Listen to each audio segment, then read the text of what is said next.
Boa noite, bem-vindos a mais um PC, Diálogos e Afetos. Hoje vamos conversar com a psicóloga Eveline. A gente vai conversar um pouco sobre branquitude. Espero que vocês gostem, vai ser uma conversa bem bacana. E lembrando que a gente está com uma campanha no Apoia-se.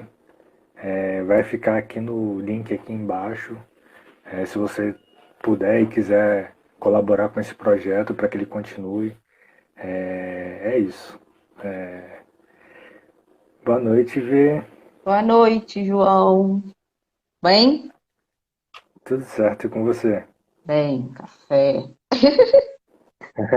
Com café tudo resolve. Eu não gosto de café, não. Sério? Nossa, Sério. eu não vivo sem. Sério, gosto mais de café que catuaba. Aí você jogou baixo. Catuaba é bom demais. Mas café também. Não vamos falar de uva passas nem de azeitonas. É, Antes da gente começar, vamos fazer aquele esquema da gente se apresentar. Se Uhum. apresenta aí e depois eu me apresento e a gente começa o nosso bate-papo. Então, boa noite para todo mundo que está entrando, que está aí. É, eu vou me apresentar já agradecendo o convite do João para a gente voltar a fazer uma live. Então, meu nome é Evelane, eu sou formada pela UFES, já vai fazer 15 anos. Estava pensando isso ontem. Em agosto vai fazer 15 anos, né? Eu sou psicóloga concursada aqui em Guarapari desde 2011 e estou trabalhando na Secretaria de Assistência. Atualmente eu estou psicóloga aqui no acolhimento institucional e é isso. Um longo caminho, né? Passou muito rápido. João que está iniciando na universidade, né, João, praticamente, Uhum. mas voa. 15 anos passou assim, ó, voando. Imagina 5 dentro da UFES, né? Sempre parece que é eterno, mas depois tudo voa, tudo passa. É isso. Obrigado, Vê. Eu que agradeço assim, a sua prontidão para aceitar o convite, né, e estar aqui de novo para conversar com a gente, né. Como ela falou, meu nome é João, João Otávio. Eu sou estudante de psicologia na UFES e é isso, eu estou no começo. Tenho uma trajetória toda aí pela frente e estamos construindo ela aí devagarzinho e tentando se aprofundar em diversos temas e é isso. Hoje a gente vai conversar um pouco aqui sobre branquitude, né? E aí eu te pergunto, Vê, o que é branquitude? Então, a gente vai falar sobre branquitude, e aí eu pensei em dividir esse tema que é tão extenso, assim, é tão polêmico, em 4 tópicos, né? O que é branquitude, o medo dos brancos em falar sobre branquitude, relação de branquitude e privilégios, e o privilégio branco e a raiz do preconceito racial. Como eu falei para você, é um tema bem polêmico, né? Na escolha, eu falei, não, esse não, vou escolher o outro. Não, mas esse tem mais a ver com a live que a gente conversou passada. E branquitude é um termo que está muito atrelado, né? É uma palavra-chave, vamos dizer assim. Quando se a gente fala de racismo, a gente tem como palavra-chave a branquitude. Ela ficou mais em voga, mais conhecida, assim, a partir dos anos 2000, apesar de já estar em várias pesquisas, em vários estudos sobre a questão racial, desde dos anos 2000, e fala, ela é uma metáfora, né? É quase que uma metáfora dessa questão da superioridade do branco em relação ao outro. Se a gente for pensar, assim, né, bem, já que é um bate-papo, não vamos nos aprofundar em questões muito técnicas, em termos muito Uhum. técnicos e científicos, é mais ou menos isso.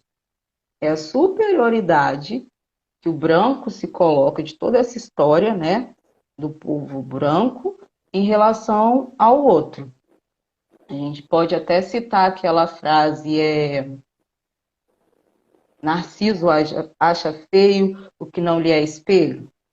Narciso olha, eu sou lindo, perfeito, maravilhoso.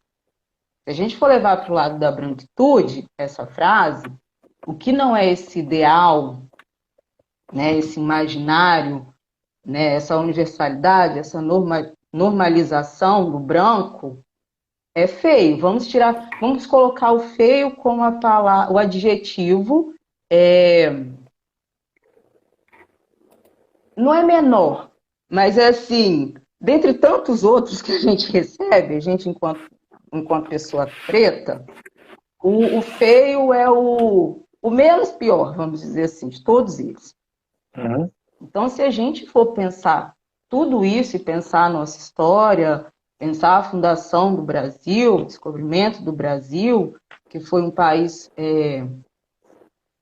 que surgiu de uma situação de escravidão, né? E de extrativismo, a gente vai pensar sobre várias coisas. E aí, nós, enquanto pessoa preta, pensa muito sobre isso. E a pessoa branca, nessa posição de privilégios que tem a branquitude, já parou para pensar sobre isso? E alguns sim, outros não. Eu acredito que no decorrer de todo esse século esses séculos de história que a gente tem, é uma situação que se perpetua.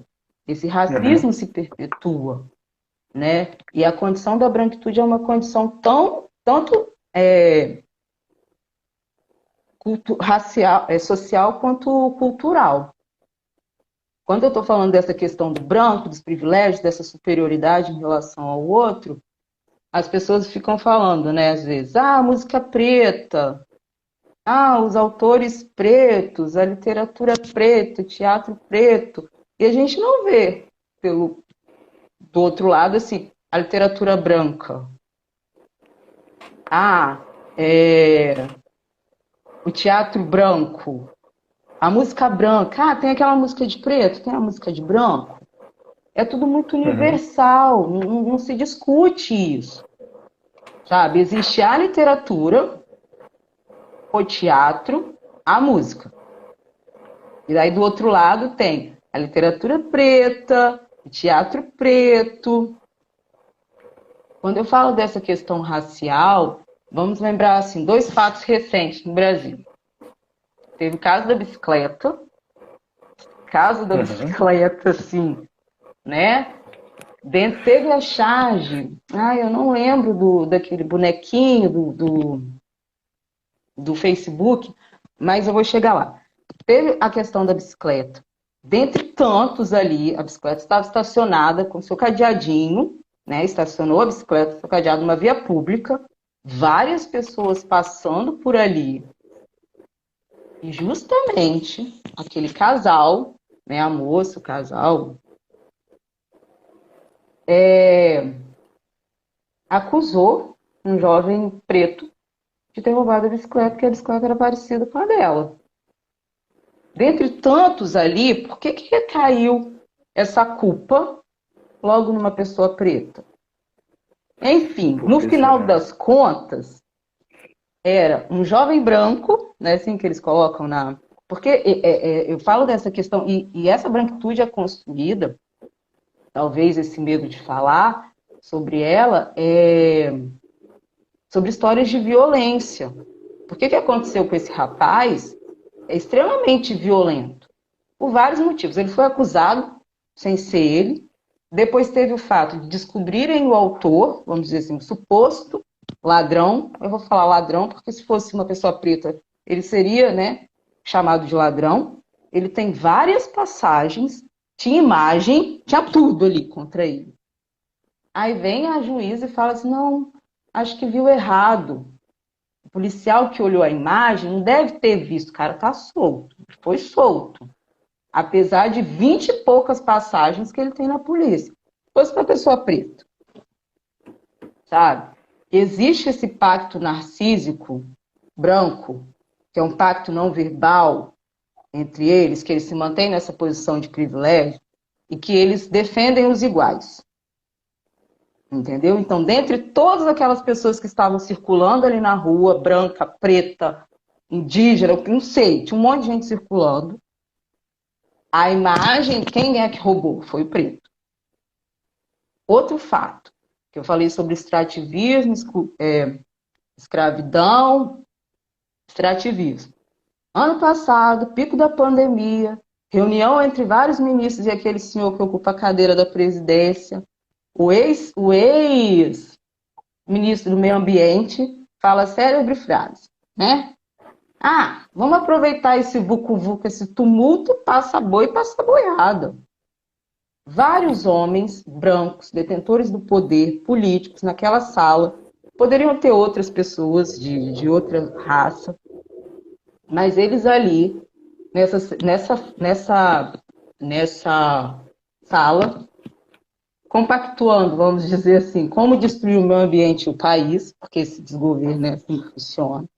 Então tá ali, aquele monte de pessoas brancas, poderiam ter brancos que não concordavam com aquele tipo de frase, com aquela posição daquele ministro na época. E mesmo que ele fosse contra, o que ele fez?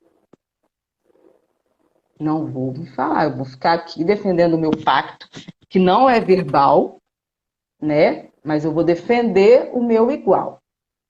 Eu não vou me posicionar aqui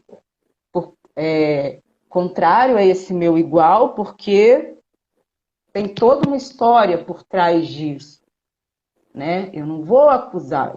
Talvez se fosse um ministro negro, o peso viria. Imagine as manchetes. Lógico que pesou muita coisa em cima do Salles, né? Ele não é nenhum santo. Mas é só para tentar exemplificar, vamos dizer assim, né? A questão racial e a questão do pacto narcísico entre os iguais, etc, etc, etc. Então, pode falar, João. Não, assim, você traz vários pontos importantes, né? Vamos lá, né? Você fala desse pacto narcísico da branquitude, né? Onde os iguais eles se protegem, né? E recente, né? Eu vou falar de hoje agora, que aconteceu nesse dia, né? A gente teve na CPI da Covid, né? A gente teve um policial militar que foi lá depor, né? Ele estava lá como na situação de empresário, né? Que ele estava negociando a vacina, né? E diante de ele cometeu o crime na CPI, né? Ele fez uma acusação falsa, ele deu testemunho falso e diante do crime em flagrante não foi declarada a prisão dele. O presidente da sessão, o Omar Aziz, o deputado Omar Aziz, outro homem branco, ele perguntou, né? Ah, não, você tem família? Aí ele falou, não, sou casado, tenho 2 filhos ou 2 filhas, não me recordo agora, né?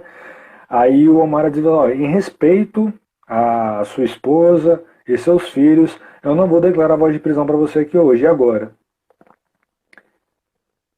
Eu te pergunto, quando foi que em qualquer situação uma pessoa negra ela tem essa possibilidade de não prisão, né? É muito mais fácil a gente ser preso por respirar. A gente está na rua de bobeira e acabar sendo preso, tipo, Porque é assim que vou levar acontece, isso. né? Uhum, exatamente, né?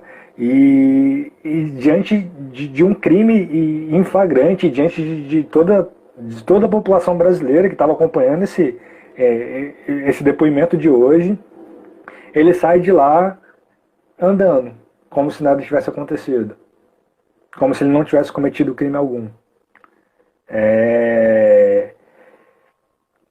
E esse crime, esse pacto é o que protege eles, né?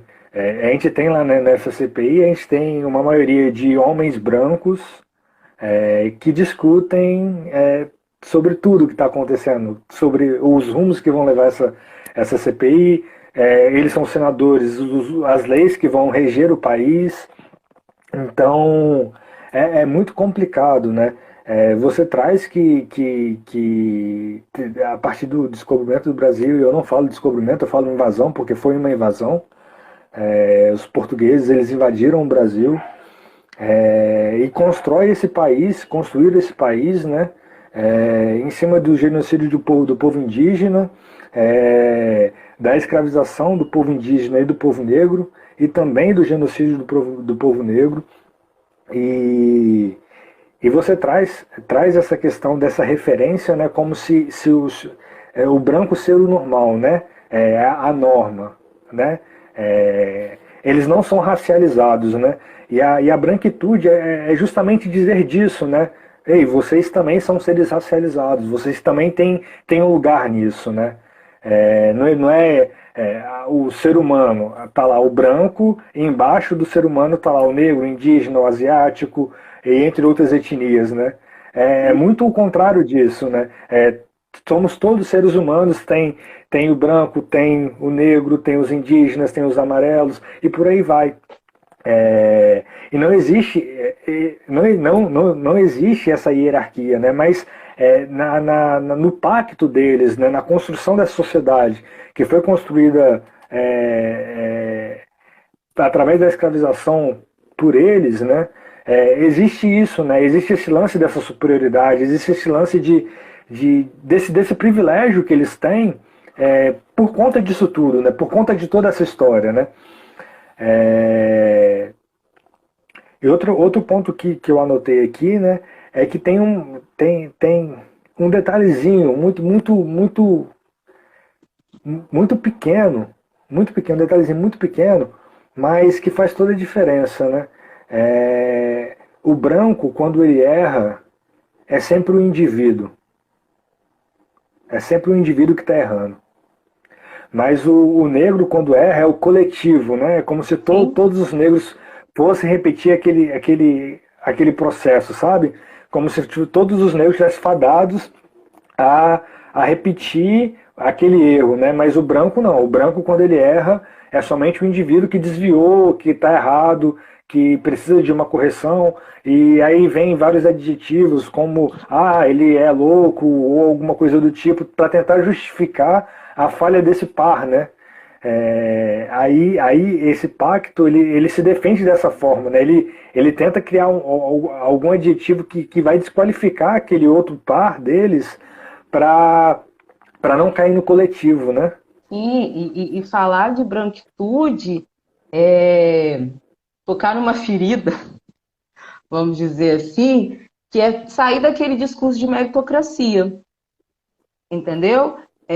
Que coloca, assim, a minha posição, o meu status social, como que se foi minha capacidade, meu merecimento. E aí encobre, mais uma vez, essa questão da violência, né, nessa posição de superioridade do branco. Eu mereci, mas tá, você mereceu, você conquistou esse posto aí, vamos dizer assim, através de quê? Como? Sabe? Eu falo aqui no Espírito Santo tem muito disso. Eu falo Espírito Santo porque é Espírito Santo, é aqui que eu moro. Questão de sobrenome. Você vai em algumas localidades, tem aqui, sabe, aquela família, né? Uhum. E geralmente são aquelas famílias brancas, europeias e não sei o quê. Eu tô aqui, cheguei até aqui, tô nessa posição, mas a custo de quê? Eu não estou falando que todas as pessoas brancas são más e por conta dessa branquitude elas são más, mas a gente tem que refletir sobre isso. A custo de quê? E aí a gente está falando, né, de tudo isso, de genocídio, né, de colonialismo, de racismo, de extrativismo. Essa posição foi conquistada. Esse privilégio, sabe, existiu. É trazer, eu acho que a questão da branquitude é trazer a reflexão também para os brancos que faz parte dessa questão, sabe? Faz parte desse problema. Ou se omitindo e não querer discutir, ou achar que essa parte não lhes cabe, ou por conta dessa opressão mesmo, sabe? Voluntária, essa questão de acusar o outro, só porque o outro é diferente, vamos dizer assim. Não é o Uhum. seu igual, sabe? Então isso vem dessa história colonial, né? Quando o branco europeu sai por aí para conquistar as terras, e é sempre assim, o outro, João, é sempre ai, o animalesco, é como que eu, caraca, desculpa, não pode falar essa palavra, talvez. Oh, pode falar o que você quiser.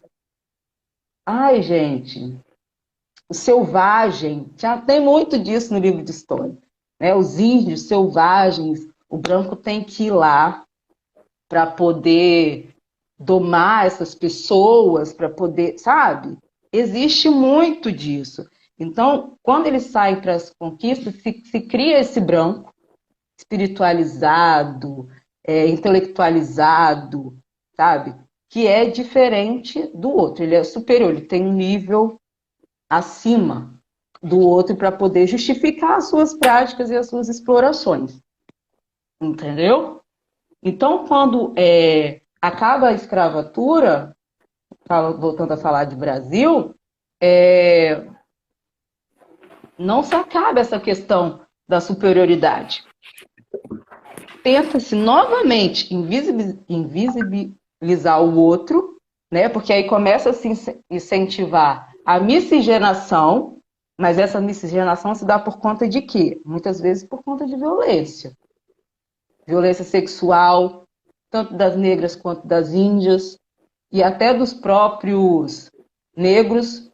Não sei se eu mandei para você, os senhores de engenho, né? Muitas vezes, para mostrar sua superioridade, eles estupravam os homens, os escravos, né? Na frente das suas famílias, para mostrar ali quem manda, entendeu? Naquele espaço, naquele território. Então, quando acaba a escravidão, eles incentivam essa miscigenação e essa entrada, né, de europeus, vamos dizer assim, no país, para poder fazer o quê? Um apagamento dessas pessoas negras. Vamos dar uma clareada, né? Vamos misturar um pouquinho para, enfim, mas é uma violência. Então a história da branquitude, ela é construída, ela não é uma coisa natural, ela é construída e é construída de uma forma muito violenta. Muito violenta, entendeu? As pessoas ali, eu acho que essa é a maior dificuldade em tocar nessa ferida. Quando você está ali naturalizando e normalizando essa questão das pessoas brancas, né, essa questão da branquitude, não tem que pensar no entorno, entendeu? Não tem que pensar na minha história, né? A minha história deles, né? Dos brancos. Uhum. Porque a gente pensa nosso o tempo todo e a gente é cobrado por isso, sabe? E eles não são contentados em nada. Inclusive, falando de nossa história, história deles, né? A gente tem uma questão muito problemática que no Brasil, falando de Brasil, né, que é a realidade que a gente vive, esses descendentes desses europeus, né, eles sabem quem são as famílias deles, de onde eles vieram, de qual país eles vieram, qual o país da família dele veio. Tem o tataravô lá, que era lá da Itália, da Alemanha, de não sei aonde. E a gente não tem isso, né? A gente não tem esse resgate histórico da nossa da nossa ancestralidade, né? A gente não tem, porque justamente quando foram escravizados os nossos ancestrais, né? Rolou todo um processo, todo um ritual de animalizar aquelas pessoas, né? Para justamente romper com esse vínculo, né? Porque quando a gente tem certeza desses nossos vínculos, a gente é fortalecido, né? E se eles desfazem desses vínculos, a gente começa a se enfraquecer um pouco mais, né? E indo nessa perspectiva de selvagem, né? Que você traz, aí fica a questão no ar, né? Quem de fato é o selvagem, né? A gente tem uma população indígena que preserva o meio ambiente, que protege o meio ambiente, e a gente tem esses ditos humanos, Intelectualizados, superiores. ditos superiores, né? Ditos os bons, né? Que querem expropriar as terras indígenas, não a PL 490, querem expropriar as terras indígenas que já existem, que já são demarcadas, né? Para explorar mais ainda, né? Para desmatar mais ainda, né? Para matar mais o nosso planeta, né? Então, quem de fato é o selvagem aqui nessa história, né? Sim. E aí, João, quando você E você... estava falando assim eles sabem de onde eles vieram, mas eu sempre me perguntei, realmente assim, eles sabem realmente de onde eles vieram?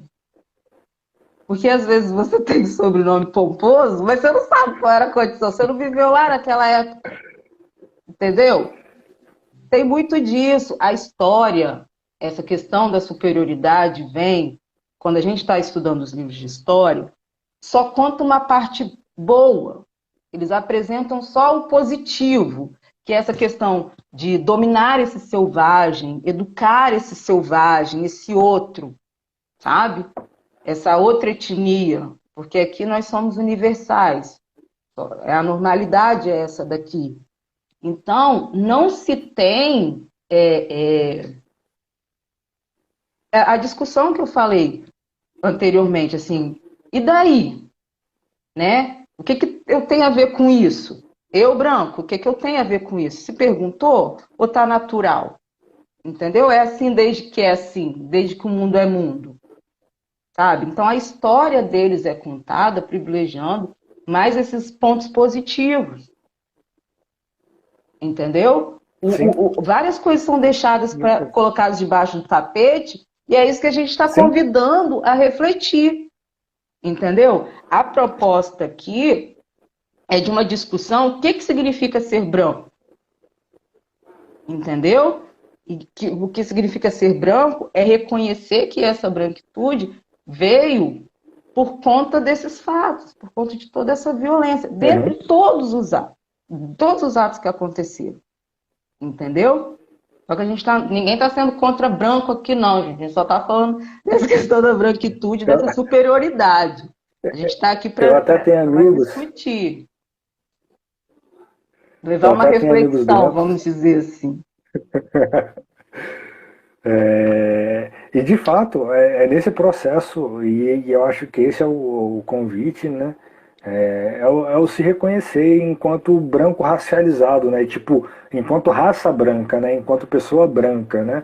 E não enquanto pessoa, porque pessoas todos nós somos, né? Sim. Mas enquanto pessoa branca, e o que que esse branco traz de privilégio, o que que esse branco traz de responsabilidade, porque é isso, né? O medo que você fala, né? O medo que existe desses brancos em tratar da branquitude é de fato tocar na ferida, né?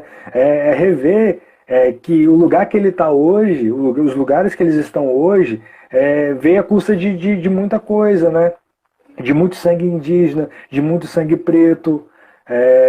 E é reconhecer, e através desse reconhecimento, né, ter uma responsabilidade com isso, né, porque né, você não chegou lá do nada, né, não foi à toa que você chegou lá, né, não, teve toda uma história de opressão de outros povos para que você tivesse uma vantagem em relação a outras pessoas, né. Sim. E quando a gente chega nesse lugar de reconhecimento, né, quando eles chegam nesse lugar de reconhecimento, né, eles podem, de fato, aí que vem a questão das políticas das ações afirmativas, que vem, de fato, tentar dar um equilíbrio nesse processo que está em desvantagem há muito tempo para a gente, né? Mas é a partir de um reconhecimento e da nossa luta, né? Porque nada ia acontecer eles não foram bonzinhos em momento nenhum para fazer uma lei de cotas ou algo do tipo, né? É através da nossa luta, das nossas reivindicações que em algum momento eles chegaram a escutar, né? E foi atendido o nosso pedido, né? É, mas é isso, né? Tipo, é reconhecer mesmo esse lugar de privilégio, esse lugar que dá um certo prestígio na sociedade, inclusive, né? Para a gente começar a refletir e equivocar isso, né? É, você traz Essa divisão não. Tem um historiador, o Jonathan Raimundo, que ele fala assim: branco não é raça, é humanidade.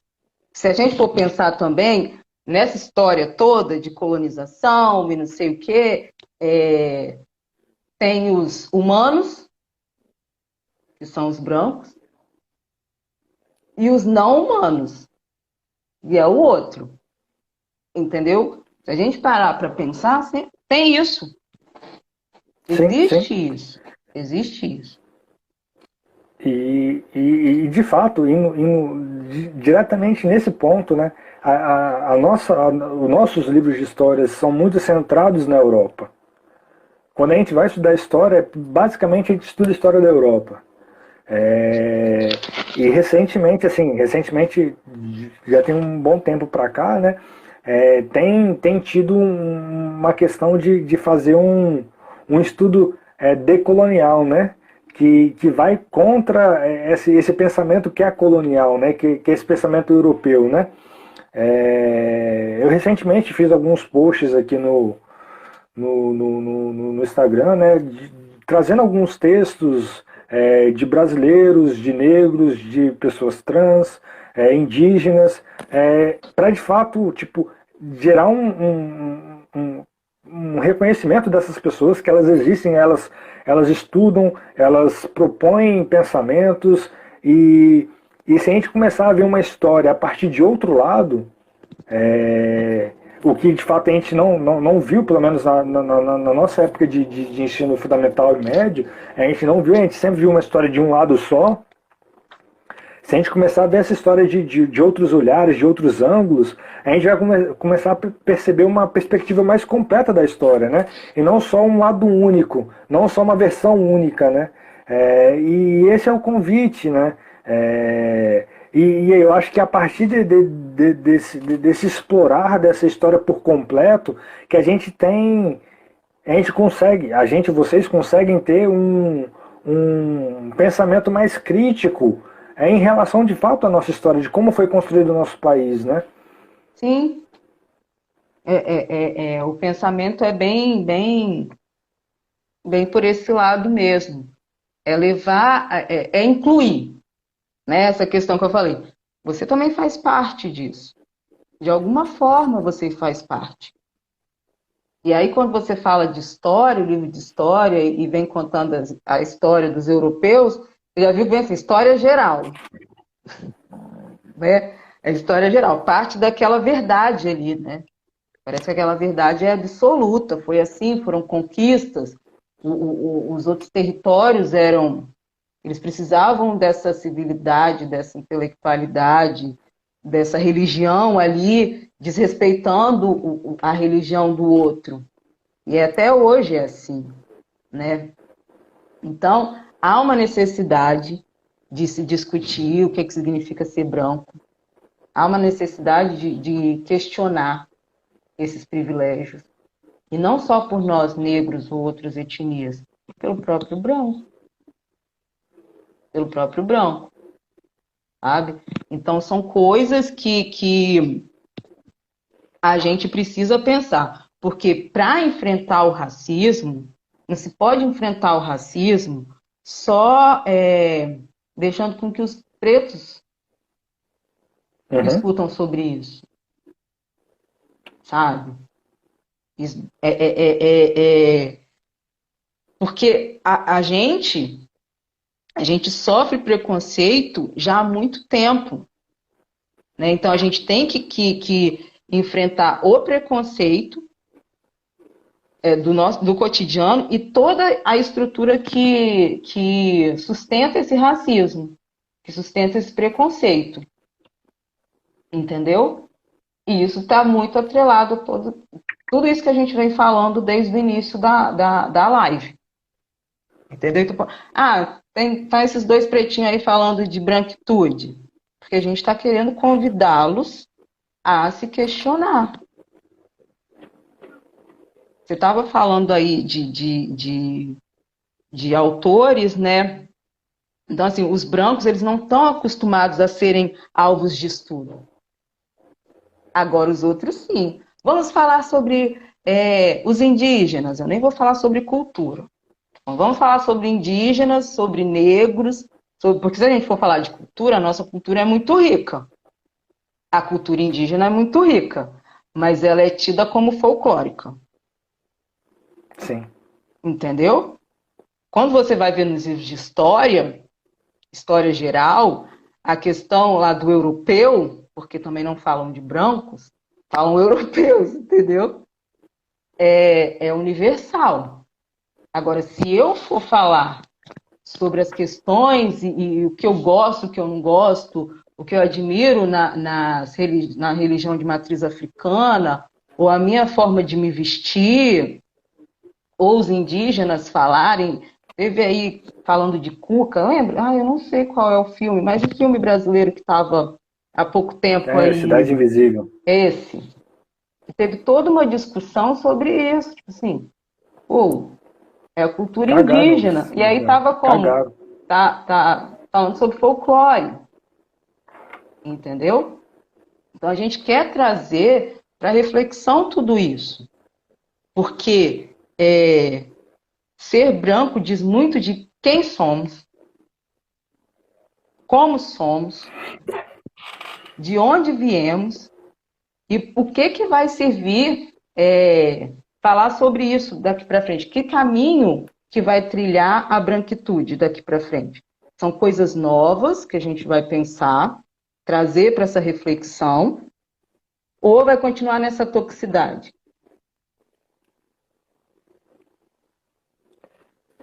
De fato, ainda mais porque, assim, né, quando a gente fala de racismo, a gente necessariamente tem um sujeito branco do outro lado.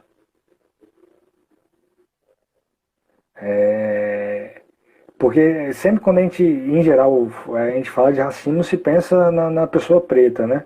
Mas a gente não pensa na pessoa que comete esse racismo, né? A pessoa que comete esse crime de racismo, né?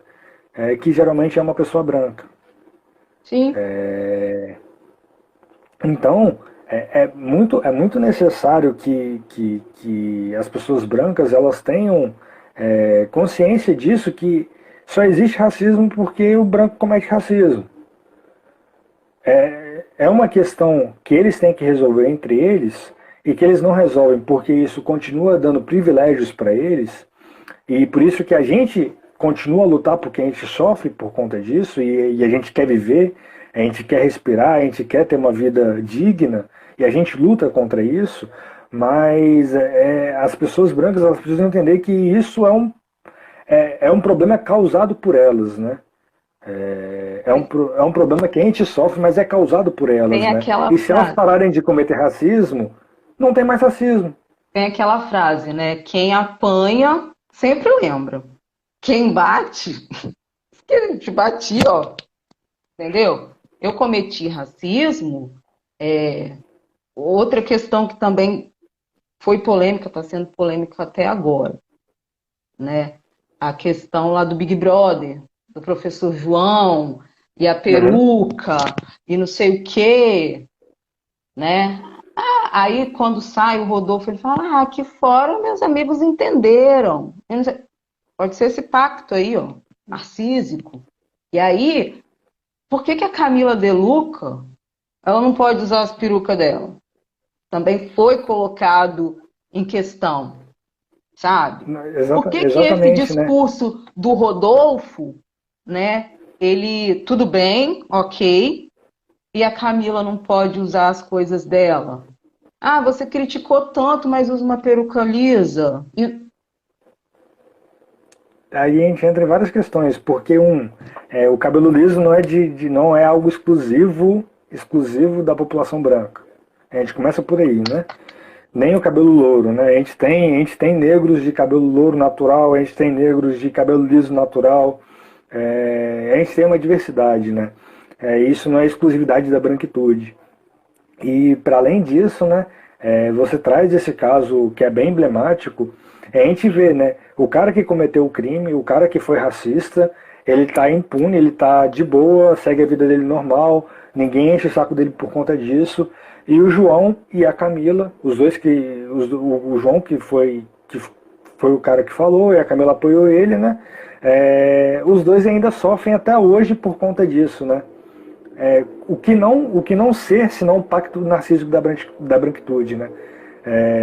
Os brancos que limpam a barra, passam pano pro outro branco e com a pessoa preta fica enchendo o saco até a morte, sabe? Tipo, sabe? A pessoa não pode ter mais um minuto de paz que tem pessoa branca lá atacando ela por conta disso, por conta de uma parada que aconteceu e que nem foi ela que cometeu o ato, né? Foi outra pessoa que cometeu o ato. Mas quem sofreu que continua sofrendo, sabe? Que continua, perpetua esse sofrimento para essa pessoa, né?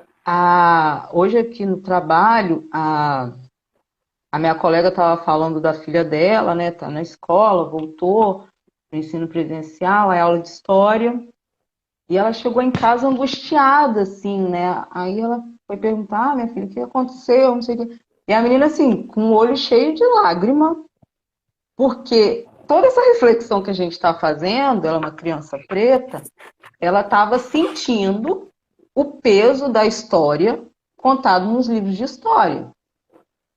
Sabe? Ela estava sofrendo justamente aquilo tudo. Assim, nossa, mãe, fizeram isso com a gente. Tipo assim, coisas lá da ancestralidade que toca. Porque é aquilo, se bate, né? A mão que bate não vai lembrar. Mas quem apanha, lembra. Então eu conquistei, eu invadi a terra, eu cometi genocídio. Isso não me prejudicou em relação ao outro. Então, quando vem essa fala de que é mimimi, pô, esses dois aí estão falando mó mimimi, cara. Não é, porque você não parou para refletir o que o outro fez com você. Entendeu? Eu parei para refletir. Mas você parou? Por que você fez isso comigo?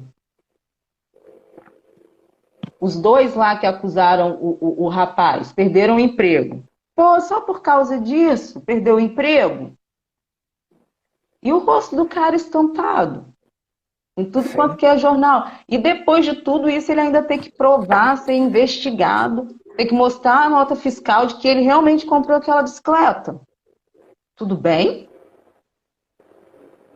Sabe? Então, são essas E questões de privilégio, sabe, João? Você poder sair e não ser perseguido no supermercado, como volta e meia eu sou perseguida no supermercado, entendeu? Você poder, até pouco tempo, vou falar que é pouquíssimo tempo que aparece as questões de você poder comprar um produto negro, entendeu? Tem um negro ali estampado. Eu falei na live passada da questão de quando eu era criança e a minha mãe me deu o primeiro bebê estrela negro. E, uhum. tipo, pra mim aquilo ali foi estranho. Eu achava aquele bebê, assim, horrível. Porque não existia. Quando você nasce branco, aqui no país, a gente está trazendo realidade, Brasil, você é meio que blindado. Você já tem assim, você nasceu branco, parte do princípio que você vai ser bem sucedido financeiramente, vai ter um bom trabalho, vai ter educação, você vai ser belo. E quando você nasce negro, as pessoas já vêm perguntando: será que o nariz dele vai afinar? Será que ele vai ficar muito escuro? Será que isso? Será que aquilo outro? Entendeu? Então, para mim, foi muito difícil. Quando a pessoa, se alguém pergunta para a pessoa, dá aí a nota fiscal, uma pessoa branca. Muitos não vão nem contestar porque que está pedindo. E ele nunca vai imaginar que possa ser para averiguar alguma coisa que ele possa ter roubado. Vamos dizer assim. E para nós sempre tem esse olhar. Tem sim esse olhar. Me apresenta a nota fiscal que eu quero saber se realmente você...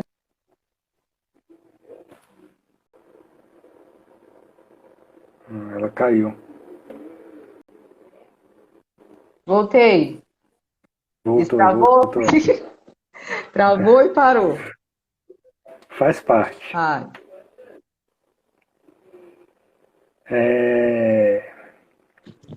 Até perdi onde você estava.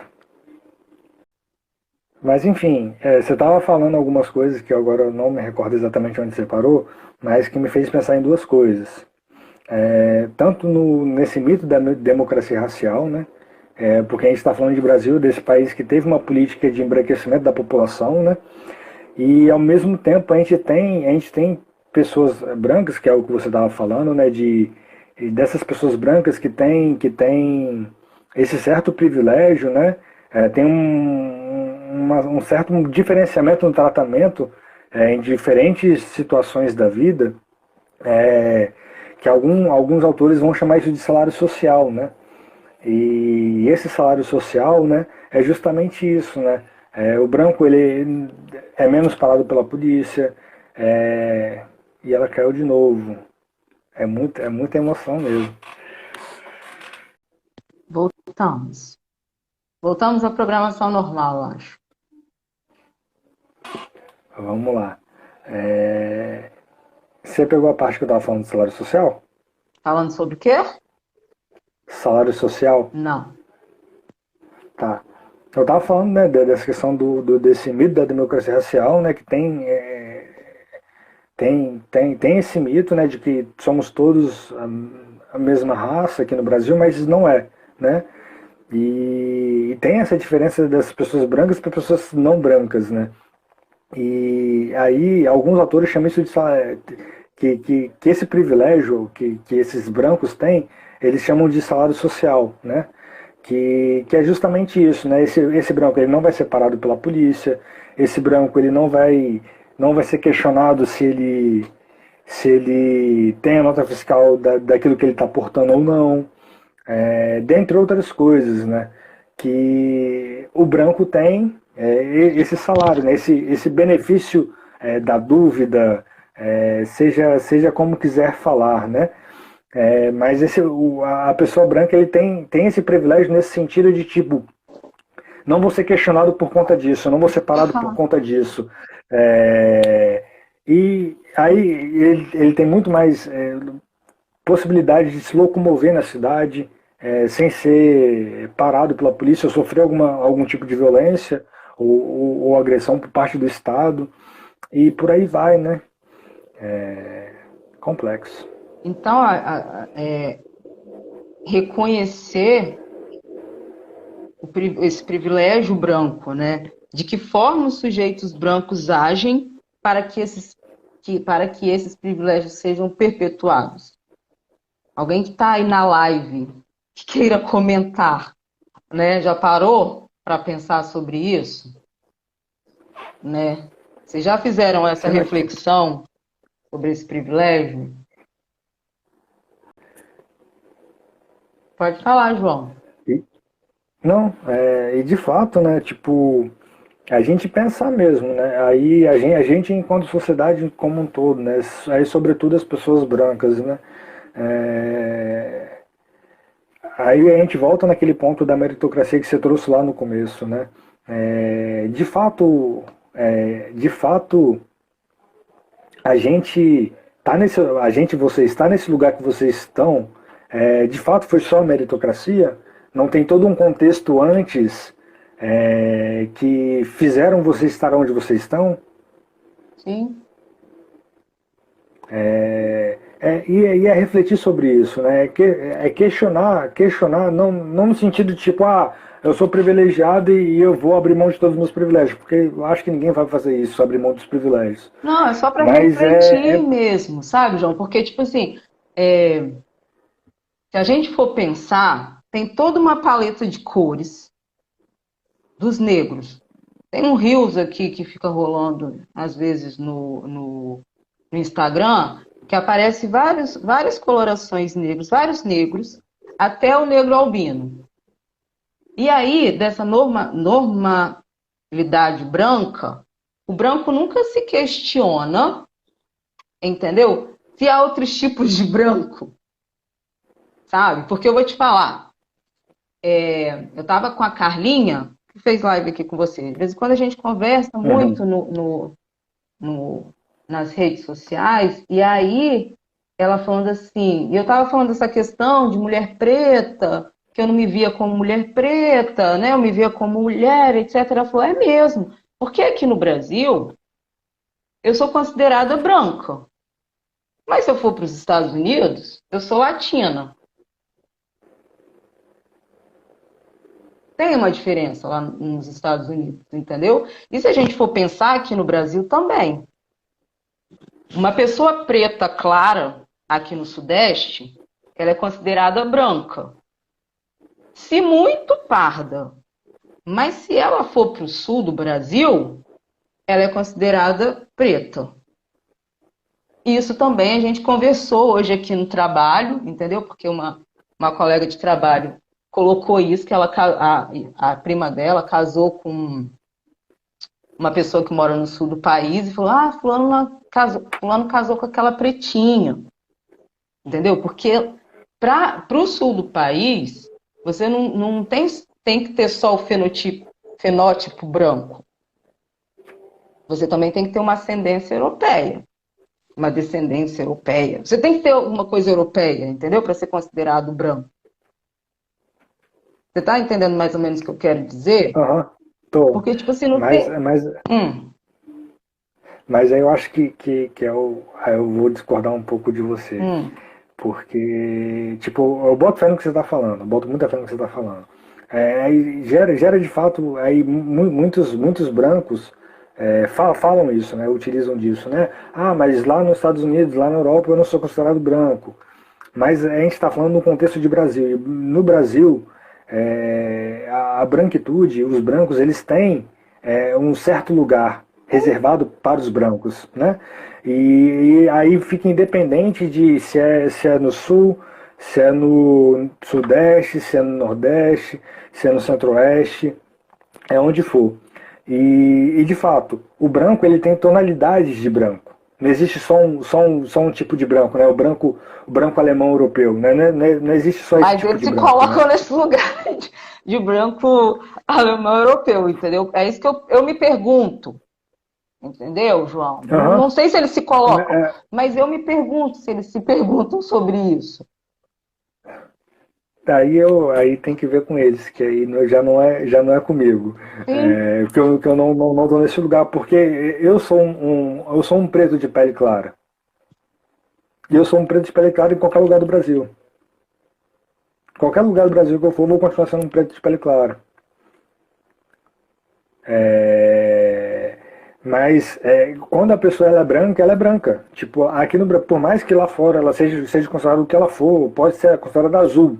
Tô nem aí qual cor que vai ser considerado. Mas aqui na realidade de Brasil, ela é branca. E sendo branca, ela usufrui de todo um privilégio que essa branquitude ela tem.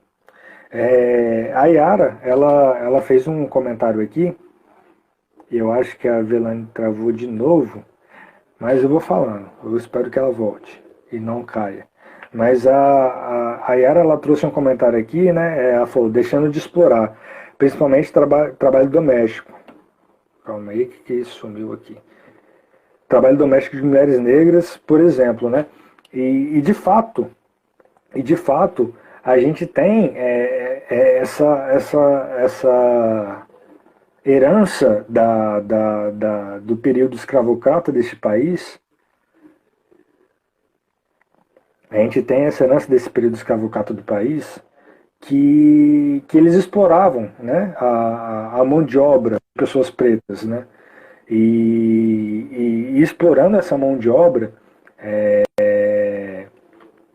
pós-abolição, a gente tem as empregadas domésticas, né, que continuam fazendo o serviço de casa para que as pessoas brancas possam fazer o que elas quiserem, né, e consequentemente elas têm um tempo a mais para se dedicar a outros projetos, né, do que essa mulher negra doméstica, ela não vai ter, porque no trabalho ela está limpando a casa do branco, ela depois tem que voltar para casa fazer o serviço de casa dela, e ela não tem para onde crescer, né? Ela não consegue ter tempo para estudar, não consegue ter tempo para diversas coisas, né? E esse privilégio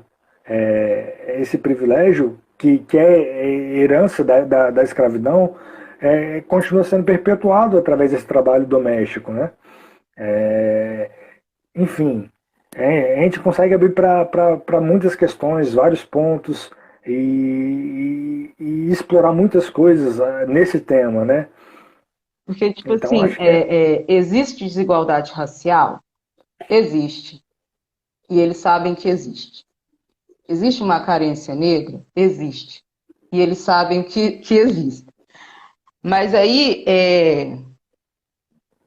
isso tem alguma coisa a ver com branco? Aí eles vão falar, não. Como se todo esse processo, eles não estivessem participando, entendeu? Desde isso tudo que a gente está falando. Tipo assim, mas eu não tenho nada a ver com isso. A desigualdade social, a desigualdade racial no país existe. Existe. É claro e notório. Mas eu não tenho nada a ver com isso, não. Assim, eu cheguei aqui já estava assim. Você chegou como? Nesse momento, assim, da história. Ah, então é a frase que eu falei, né? Lá no começo. Desde sempre é assim, por que se questionar sobre isso? enfim, é justamente isso, né? Eles não se implicam na história do Brasil, né? É como se eles estivessem a par dessa história. É Sim, como se eles não tivessem inseridos, né? Como se eles não fizessem parte da história do Brasil, né? E isso que é muito bizarro, né? Porque eles fazem parte, né? Foi eles que escravizaram, quem fez as leis foram eles, e por aí vai, né? E eles colocam nesse lugar de não pertencimento, de não culpa, de eu não tenho nada a ver com isso, né? se a gente for pensar essa questão do privilégio, com a questão da raiz do preconceito, vamos fazer um exercício, porque é difícil ter essa ascensão toda, né, que é tão normal. Se você não nasce branco, não estou generalizando que é 100% dos brancos que vão ter essa condição, mas é aquela questão de ser blindado, de saber que você vai ter um futuro educacional, social e profissional. Você, pessoa branca. Agora vamos refletir, todo mundo que está aí na live, eu, você, todo mundo. Desde a época da escola, passando pela sua história acadêmica e o seu trabalho. Quantas pessoas pretas estão ali? Vou falar por mim. Na época que eu estava estudando, a escola ainda era pequena, tinha 120 alunos, 110 alunos na escola, 11 negros. Na universidade, de 30 alunos dentro da sala de psicologia, 2 pessoas pretas, 2 mulheres pretas. E no trabalho, aqui onde eu trabalho, só aqui nessa instituição, 19 pessoas, 19 funcionários. 3 pretos. Então, tipo assim, cada vez que vai aumentando o nível de complexidade, vamos dizer assim, né? Sua vida escolar, depois sua vida acadêmica, sua vida profissional, vai diminuindo. E lá no começo, você falou dessa questão de ter outros autores, a gente vê muito, principalmente a partir dos anos 90, uma produção de pesquisa e textos sobre questão racial de muitas pessoas pretas. Mas, diante desse pacto todo da branquitude, quando chamam para falar na televisão, vamos fazer um debate, aí chamam uma pessoa branca para falar seja de branquitude, quanto de negritude, quanto... Sabe? E aí nos colocam sempre no lugar de falar sobre a consciência negra. Que aí nos chamam para falar sobre a consciência negra e falam, vocês não podem falar sobre... Por que não falar de consciência humana? Sabe? O tempo todo a gente tem que ficar... Como se a gente só soubesse falar de questões de preconceito. Não nos chamam para conversar a respeito de outros temas a não ser esse, entendeu, João? E aí, se a gente for olhar a nossa formação acadêmica, a universidade também é um lugar de privilégio dessa branquitude. Os autores que a gente estuda, você colocou aí, né, no seu Instagram várias pessoas de várias etnias, mas os autores que a gente estuda são sempre os europeus e dos Estados Unidos. Então, os currículos, seja na escola ou na academia, eles não colocam negros, não colocam quilombolas, não colocam indígenas.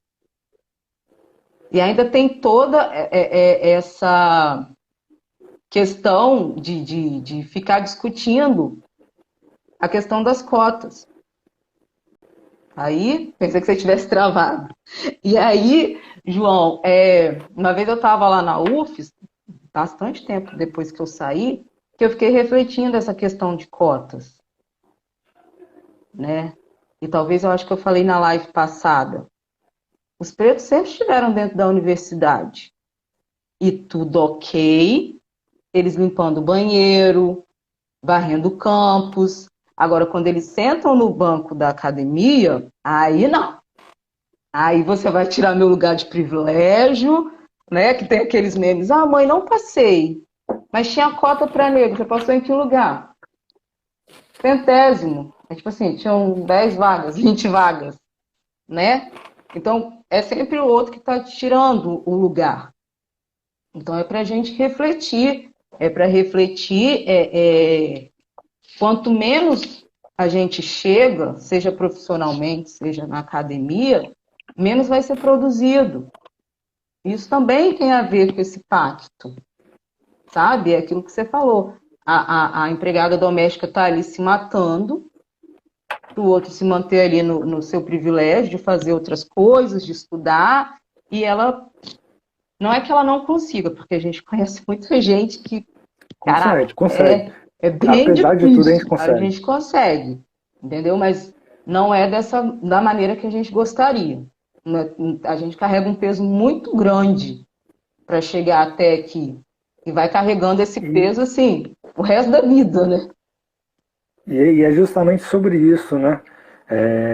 Falar sobre branquitude é, de fato, reconhecer que muitas vezes vocês são carregados.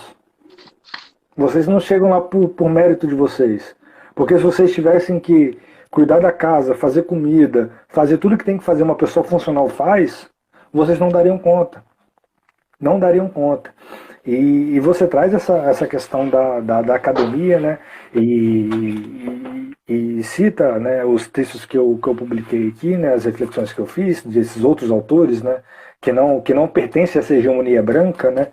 É na academia que a gente é a academia que produz, que faz essa produção de conhecimento, né? A produção de verdade. E quando essa parcela da população negra que acessava muito pouco, 2% dos alunos da universidade eram negros antes das cotas, e com as cotas começam a de fato ocupar esse espaço, começa ainda mais forte todo um questionamento sobre por que só tem autor europeu, por que não tem autor negro, por que não Olha tem o autor incômodo, indígena. olha o medo, entendeu? A Aquele gente começa medo. a questionar, a gente começa a questionar, porque de fato pô, eu estou estudando, eu estou fazendo curso de psicologia, eu não me enxergo no meu curso. Eu não me enxergo no meu curso, mano. Só tem gente branca falando. Tipo, mano, eu não me enxergo no meu curso por conta disso. Eu amo a psicologia, mas essa psicologia europeia não me serve, não me cabe, não me encaixo. Não me encaixo nela. Então eu tenho que ver essa psicologia de outro lugar, de outro lugar, de outros autores. Eu tenho que beber de outras fontes, né? Porque aí que vai vir, né? Essas pessoas negras que produzem conhecimento, né? Que estão na academia também. E o Diego ele falou muito bem, muito certo, muito certeiro aqui, né? É porque é justamente nesse período que as pessoas pretas e indígenas ocupam a universidade que esse sucateamento ele vem sendo cada vez mais implementado na universidade. Porque antes, quando era só os brancos que estavam na universidade, estava tudo bem, como você falou, quando tivessem só, os negros estivessem só limpando o banheiro, só limpando o chão, só cortando o mato, era tudo certo, tudo ok, né? Mas quando a gente começa a ocupar a cadeira, começa a questionar, começa a ser incisivo nisso, aí a universidade não presta mais. Esse lugar não A nos universidade cabe, tem que acabar. entendeu? Esse lugar não nos cabe. Esse lugar não nos pertence. A gente não tem o direito de estar ali. E a gente só quer fazer refletir. A gente só está trazendo isso para refletir, para a gente repensar. Repensar a nossa sociedade, repensar nossas escolas, repensar as nossas universidades. E é de fato, né? E eu acho que esse é o caminho, né? Eu tenho apostado muito, pelo menos para mim, que e a minha aposta é da gente decolonizar mesmo, sabe? Tipo, tirar todo esse pensamento colonial, a gente descolonizar, decolonizar e focar mais num estudo aqui, sabe? Porque a gente tem capacidade total da gente produzir conhecimento sobre qualquer área. Qualquer área. A gente não precisa, a gente pode sim consultar autores europeus, autores norte-americanos, autores de onde for, mas a gente tem capacidade total de conduzir e criar uma psicologia brasileira, sabe? Aí eu falo de psicologia porque é a nossa área, né? Mas a gente tem capacidade de criar qualquer tecnologia de qualquer área brasileira, completamente brasileira, porque é isso. E a V caiu de novo. E, enfim, né? Eles sucateiam a universidade, né? Porque quem está nessa posição de ter dinheiro continua sendo os brancos, né? É os brancos que majoritariamente têm mais dinheiro do que as pessoas negras. Então eles têm mais acesso à universidade particular. E isso não nos cabe, né? Porque quando muitas das vezes nós negros, né, a gente faz um curso particular, a gente está se matando, trabalhando para pagar a nossa universidade. Enquanto as pessoas brancas não, elas só vão lá estudar, na maioria das vezes, né? Então, como dizer que é um lugar de não privilégio ali, sabe, por estar pagando aquela universidade, né? Mas é um lugar de privilégio porque você só está fazendo universidade, você não está tendo que se ralar, se matar trabalhando, chegar na faculdade morto e ter que estudar, sabe? Então, falar sobre branquitude, trazer esse tema da branquitude é de fato trazer essa reflexão, trazer esse pensamento para a gente refletir e pensar, sabe? Tá, tem alguns privilégios aqui sim. Pode não ser todos os privilégios, mas tem alguns privilégios. E a gente precisa refletir sobre esses privilégios, né? A gente não está falando para abrir mão desses privilégios, tipo, foda-se, não quero meus privilégios, porque ninguém vai abrir mão de privilégio, mas a partir do momento que a gente tem uma consciência crítica e a gente tem ciência desses privilégios, a gente consegue construir políticas públicas, a gente consegue pensar um país que, que vai dar mais acesso à pluralidade, que não vai ser único e exclusivamente para pessoas brancas, né? Eu acho que é mais ou menos isso. E a V não voltou. A, a Mili, ela acabou de dizer aqui, né? O acesso a um mestrado é muito elitizado. Daí o meio acadêmico produz apenas para a elite. E de fato, né? É muito sobre isso, né? A academia em si, né? A universidade em si é muito elitizada ainda.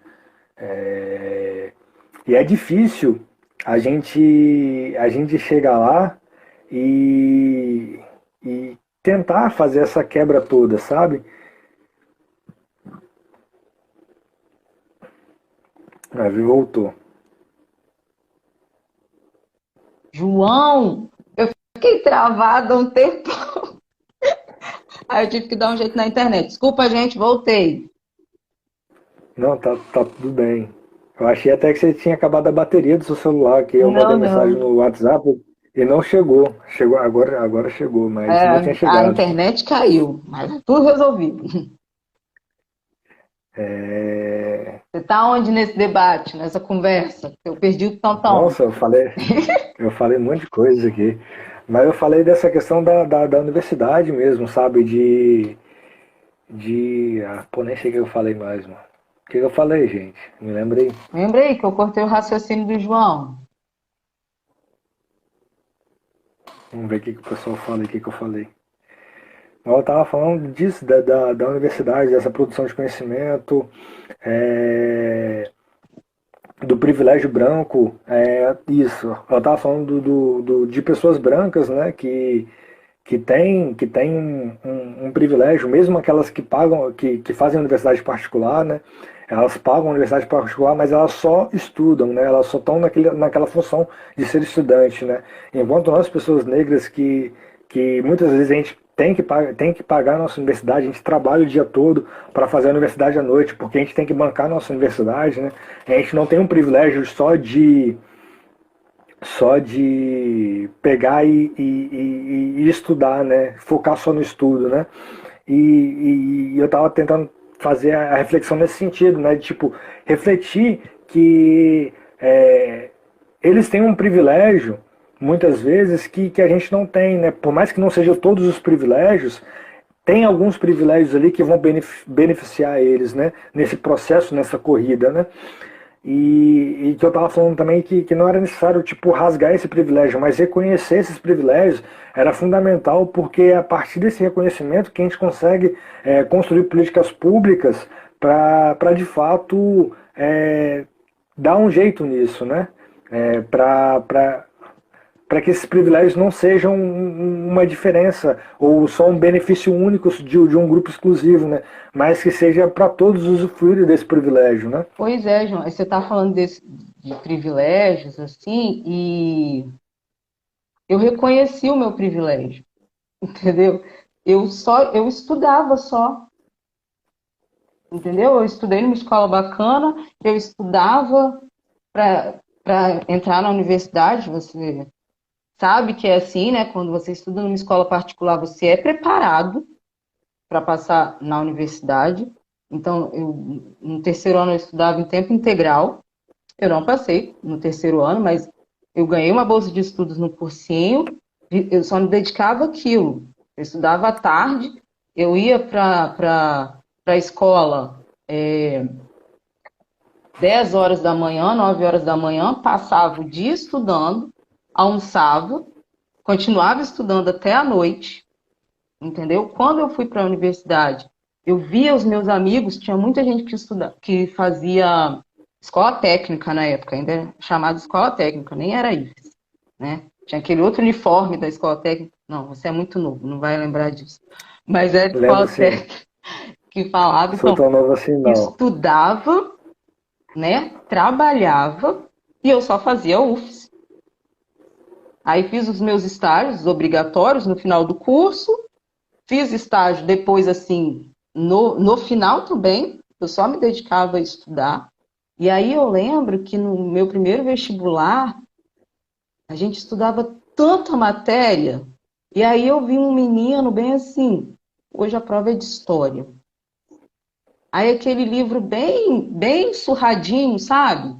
Que as escolas públicas dão, assim, ele não. Quem descobriu o Brasil e não sei o quê, tipo, não era isso.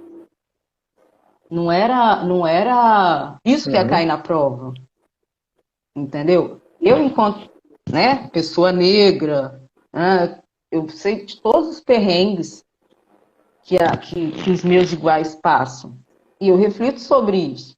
Eu não estou falando que nem todos os brancos refletem, mas o nosso convite é esse. Assim, não é mimimi, a gente tem que reconhecer os nossos privilégios, sejam eles brancos ou não. Eu acho que a pandemia escancarou muito isso, porque aí você pensa numa coletiva. Aqui a gente está com acesso à internet, está caindo, mas a gente está com acesso à internet. Eu não consigo acessar os meus usuários, porque antes de vir aqui para o acolhimento, que vai fazer um ano, eu estava trabalhando no CRAS, pela internet. Muitos têm celular, mas não quer dizer que tem internet. Auxílio emergencial, quantas pessoas ficaram de fora porque quem estava fazendo esse sistema aí no INSS pensou assim, todo mundo vai chegar, vai ter o seu computador, o seu celular, vai solicitar o benefício, e você viu, todo mundo viu o quanto que foi complicado, sabe? Aulas virtuais, a UF estava tendo esse problema, né, dos estudantes sem esse acesso. As escolas têm isso. A gente vai ver esse período pós-pandemia, o quanto esses privilégios vão ficar mais, né, escancarados, porque daqui a pouco tem Enem, já estão voltando às aulas presenciais, já tem uma defasagem. Estavam mais uma vez. A V estava trazendo uma reflexão bem importante aqui. E é justamente sobre isso, né? Vamos pegar aqui a nossa situação, né? Eu tenho uma internet aqui que funciona, ela tem uma internet que funciona, e mesmo assim, a nossa internet não é a melhor que tem, né? Agora imagina aquelas pessoas que têm uma internet que é pior que a nossa ou que não tem internet, né?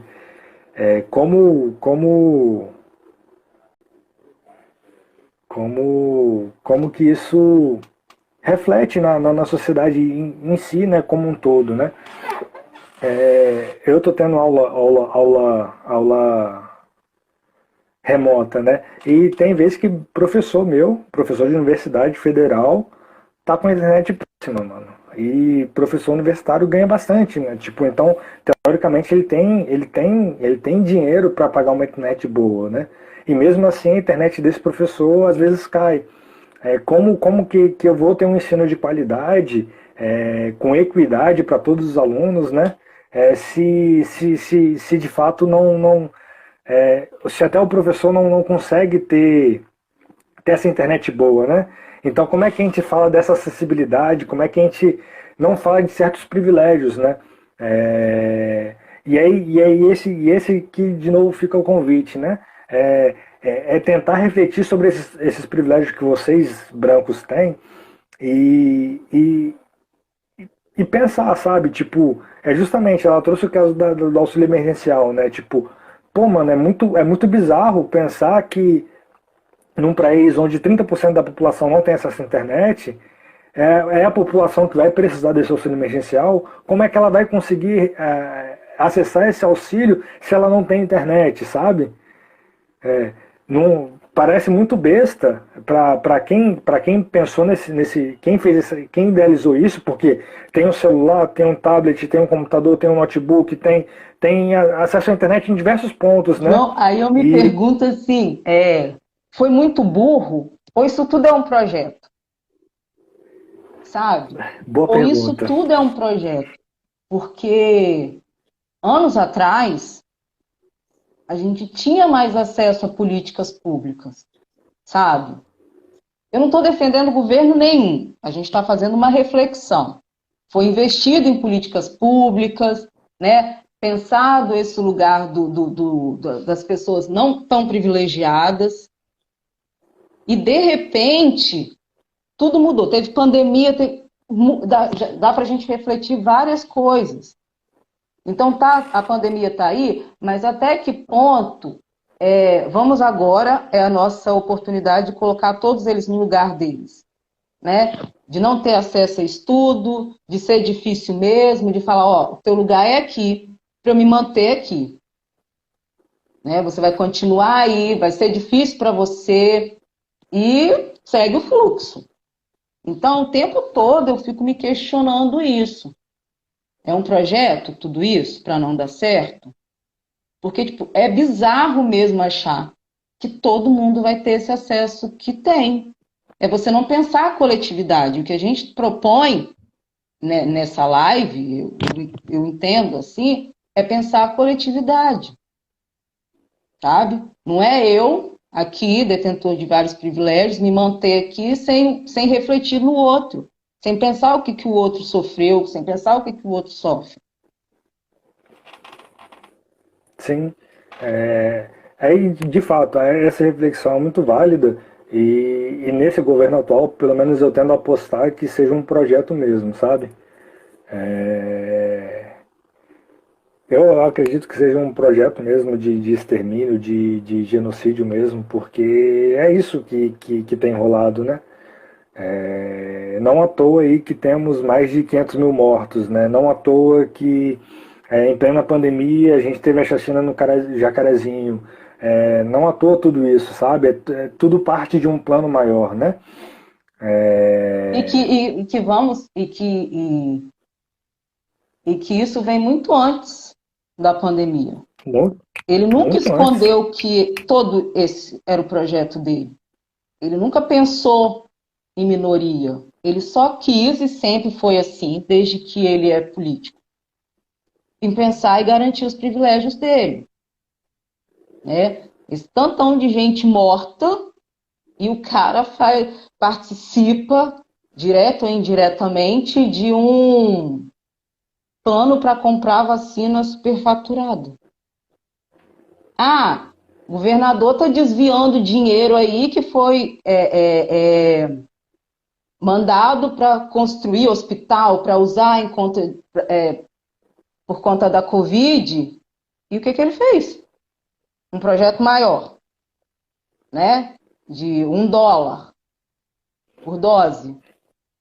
Então, tipo assim, é esquecer, jogar a culpa no outro e fingir que eu não faço parte disso tudo aí. Então, Uhum. é extremamente complexo. É complexo e é assustador. E aí eu fico me perguntando, será que só a gente faz essas reflexões? Né? Sabe? E eu acho interessante a gente ter entrado nesse ponto específico da conversa, sobre governos e principalmente sobre esse governo atual, é que nós, enquanto população negra, a gente vem sofrendo isso desde quando o Brasil é Brasil. E agora, minimamente, a gente vê pessoas brancas se preocupando porque a água está batendo na bunda delas. Enquanto era uma causa só das pessoas negras, né? Tipo, tava tudo bem, tava tudo ok, né? Desde que eles se virem. Mas tem uma parcela de revolta contra o governo atual, nem vou falar o nome dele, que raiva, mas tem uma parcela dessa população branca que só se indigna agora porque a água está começando a bater na bunda deles, né? Porque está chegando neles também, porque está atravessando eles agora. Então por isso que tem todo um ímpeto de um clamar fora genocida. Né? Mas esse projeto de genocídio acontece com a população preta e a população indígena há muito tempo. Há muito tempo. E onde vocês estavam? O que vocês fizeram? Né? Estávamos sem refletir Enfim, sobre isso. sabe? Vocês estão. O pouco da vivência que vocês estão tendo é a nossa vivência do dia a dia, fora da pandemia. Fora da pandemia. Então, Tipo, vocês não são de mais fato, escravos. Se virem, né? Vai lutar aí pelos seus. Vocês já não estão mais presos aí. Se vira aí, ó. Não tem, tá tudo caro, né? Não tem saúde mesmo. E vai se não virando. tem emprego. E é de fato, eu acho que esse é um ponto bastante importante para a gente refletir e trazer essa reflexão mesmo, sabe? Onde vocês estavam, sabe? Por que só agora? Só porque atinge vocês? E onde vocês vão estar depois disso também? Qual vai ser a posição de vocês? Qual vai ser o posicionamento de vocês? Já passou da hora da gente parar de achar que, que o nosso problema é um problema só nosso, né? Sim. Porque atinge vocês, direto ou indiretamente. Porque Agora está atingindo. o discurso dele para ganhar também é um discurso de privilégio. Foi um discurso. Vou armar todo mundo. Olha a questão que a gente vem falando de violência, né? Eu vou armar Uhum. todo mundo. Quem quiser comprar arma, compra arma. A defensor da tradicional família brasileira, né? Então é papai, mamãe, não tem outras formas, né? Não tem, só existe esse tipo de família, a família cristã, né? Então, tipo assim, é o imaginário, é aquilo tudo que a gente falou, que foi construído de ideal branco. É o Então combo branco, elegem esse branco sujeito, completo.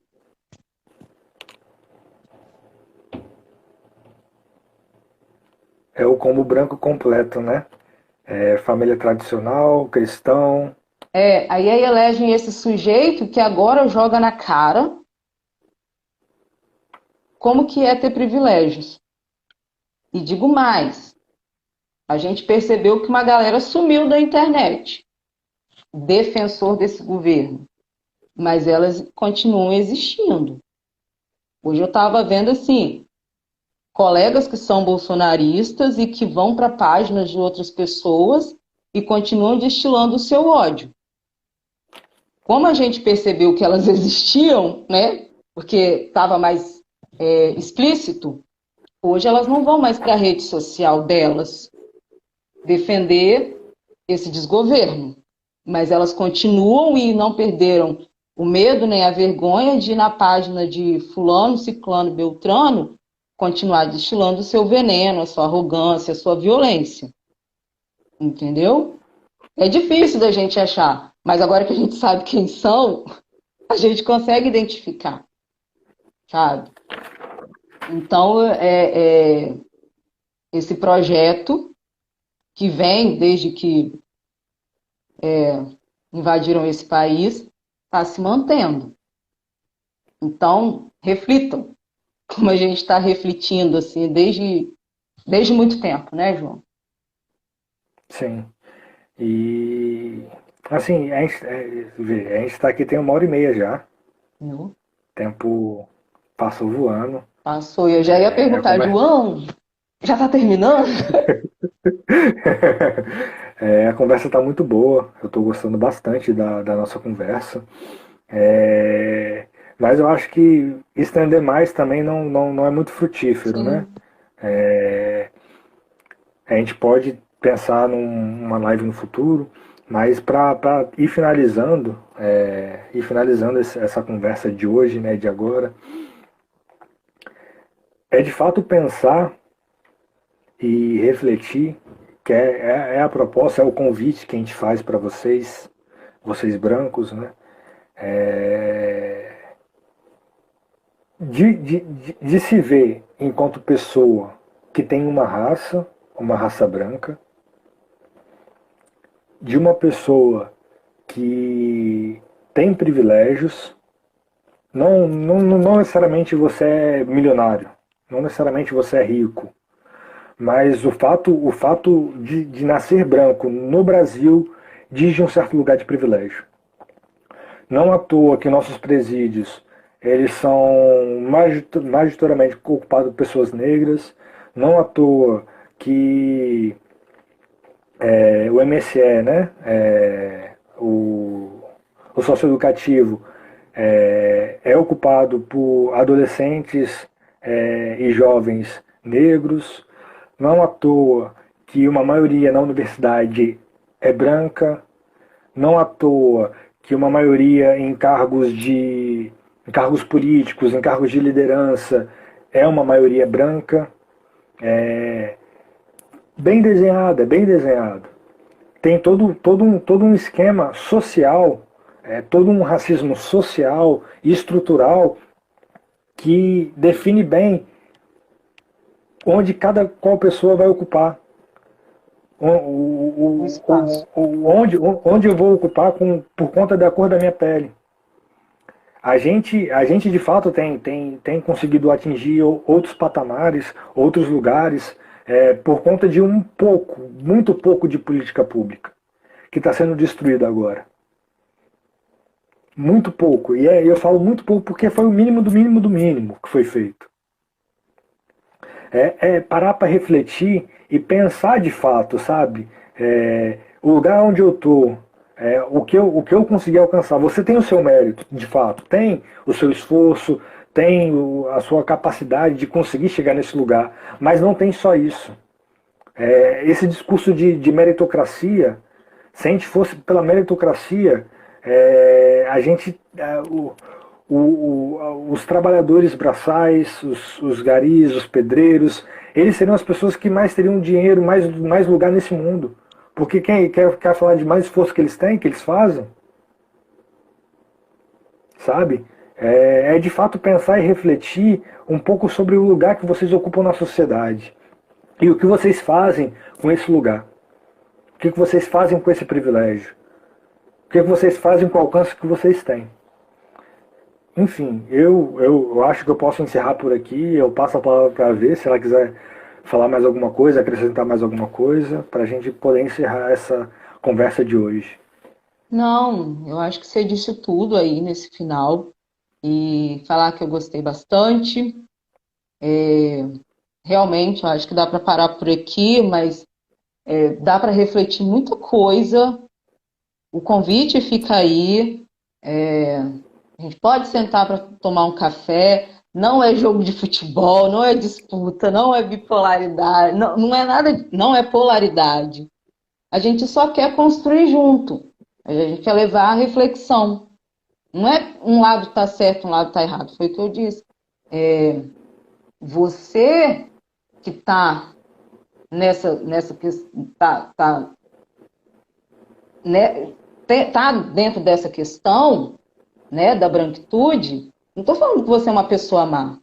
A gente só está colocando essas questões do privilégio, de onde que veio e que, como você falou, é o mínimo. Não é ser rico. É você poder sair agora à noite e não ser parado. É você poder fazer suas compras em paz.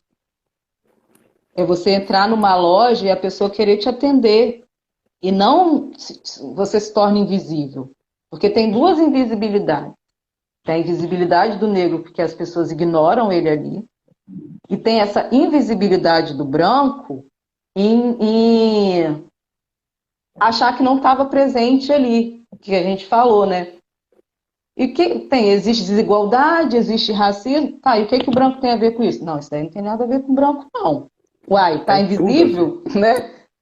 Tem esses dois tipos de invisibilidade. A nossa, que mesmo sendo negros, ninguém nos enxerga, e o branco, de não se colocar nesse lugar. Sim.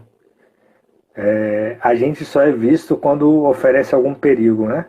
Aí a gente é notado. Aí a polícia vem, aí vem todo mundo, né? Mas aí é pra deter a gente, é pra prender a gente, é pra matar a gente, né? No mais, eu acho que é isso. Agradeço de coração, Vê, por ter aceitado o convite. Foi uma conversa incrível mesmo.